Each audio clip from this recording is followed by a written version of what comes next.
Hi Paula, hi Real Women of Philadelphia. Welcome back to my kitchen. I'm Janet McCarthy and I'm from Youngstown, Ohio. And today I am going to make a cheesecake. Now some of you are probably thinking, oh, a cheesecake, everybody has that recipe. And everybody does have a cheesecake recipe, but then I thought, you know what? Not everybody has this cheesecake recipe, and it is by far the best. It is so easy, and it dates back to 1947.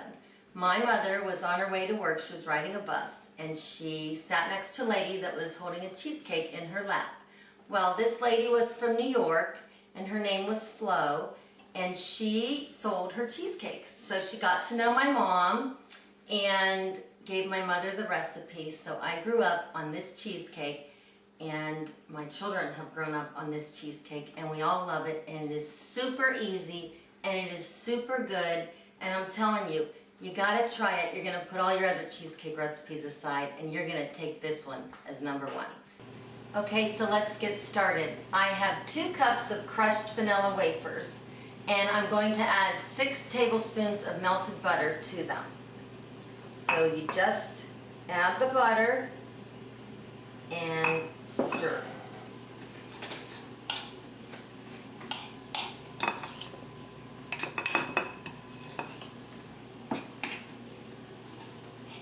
And it's going to start to stick together. That's all you do. It's as easy as that. So then you take a springform pan, 10-inch. I've sprayed it with some cooking spray, and you put the crumbs inside.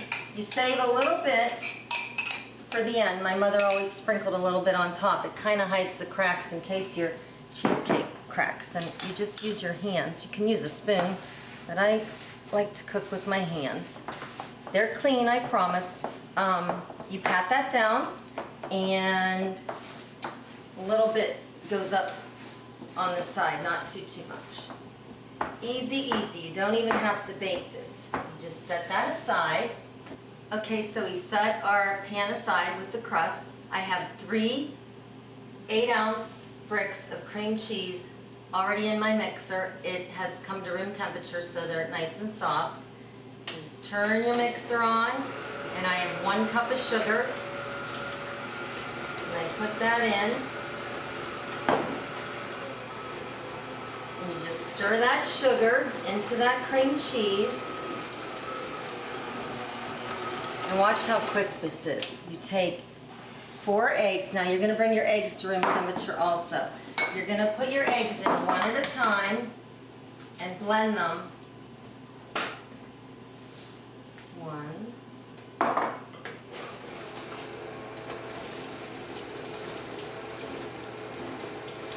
Just like that. Very simple. Ready for number 2.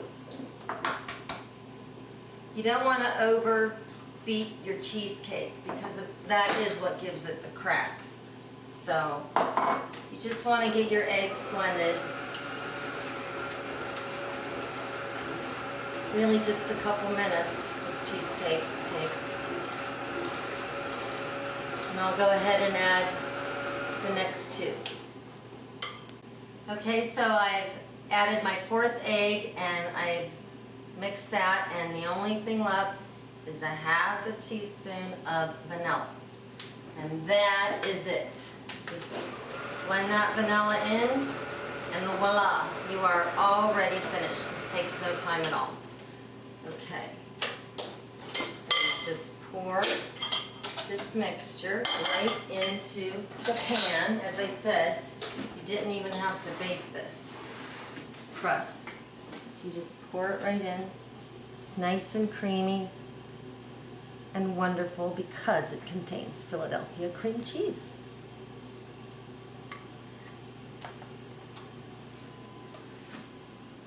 And I am now going to bake this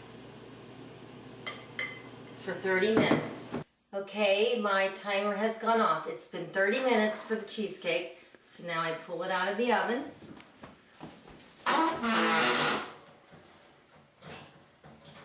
And it's a little bit wiggly in the middle, but that's good. We want that. See that?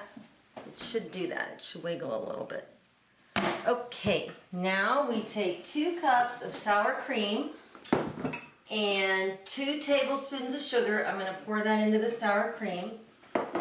And a half a teaspoon of vanilla. This is going to be our sour cream topping that makes it official New York cheesecake. You just stir that together.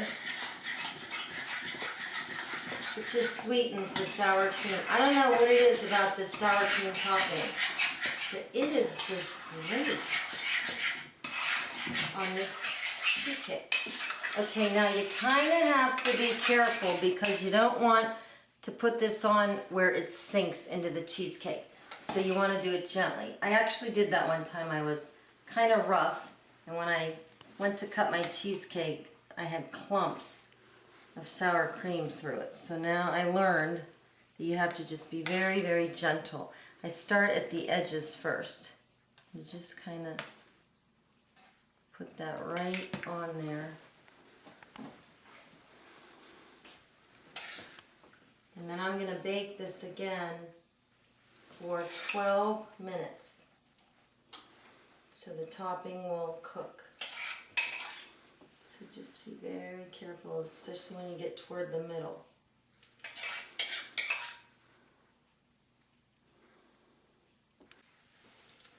Okay, so all my sour cream topping is on top.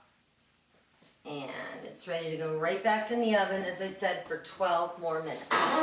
Okay, it's been 12 minutes, and I've taken my cheesecake out of the oven, and I've placed it here.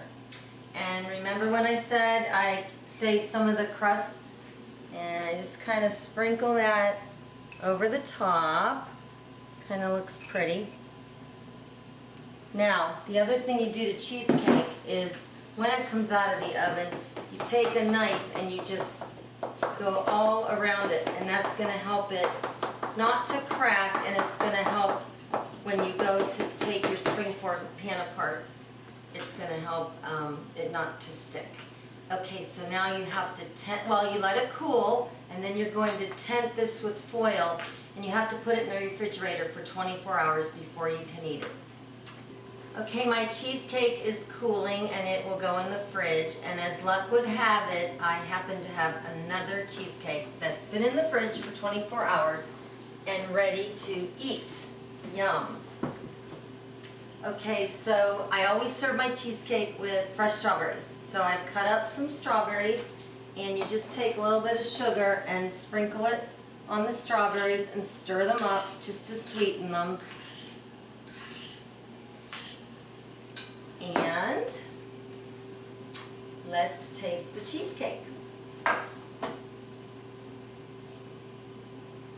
I'm going to show you what this looks like.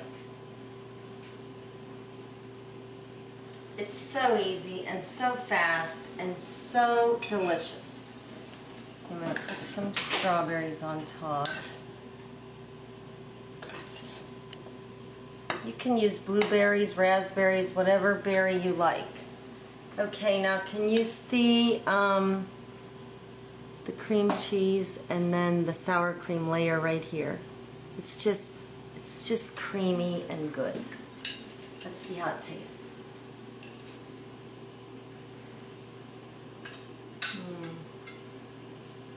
That is so good. It is so easy. You have got to try this recipe. It's going to be one of your favorites, I promise. Thanks, everybody.